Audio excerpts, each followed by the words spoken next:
एक छोटा सा बच्चा अपने घर के बागीचे में खेल रहा था। अचानक इसने देखा कि एक पांडा इसके बागीचे में दाखिल हो रहा है। बच्चा हैरान हो गया और सोचा, ये कैसा अजीब जानवर है। बच्चा ने पांडे को देखा और इससे दोस्ती करने का फैसला किया।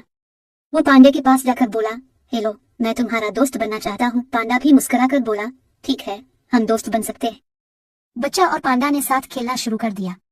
दोनों बागीचे में दौड़ते कूदते और हंसते रहे। बच्चा ने पांडे को अपने खेलने के तरीके सिखाए और पांडे ने बच्चा को जंगल के बारे में बताना शुरू किया। एक दिन बच्चा और पांडा ने फैसला किया कि वो जंगल में सैर करेंगे। दोनों जंगल में घूमते रहे और नए जानवरों से मिले। बच्चा ने पांडे से जंगल के राज पूछे और पांडा ने इसे जंगल के जादू के बारे में बताया।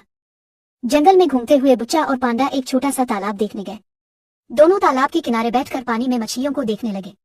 बच्चा ने पांडे को पानी में तैरने का तरीका सिखाया और पांडा ने बच्चा को पानी में रहने वाले जानवरों के बारे में बताया। शाम का वक्त हो गया और बच्चा और पांडा ने अपने अपने घरों की तरफ जाने का फैसला किया। दोनों ने एक दूसरे को अलविदा कहा और अपने घरों की तरफ चल पड़े। बच्चा ने पांडे का शुक्रिया अदा किया और पांडे ने बच्चा को अपनी दोस्ती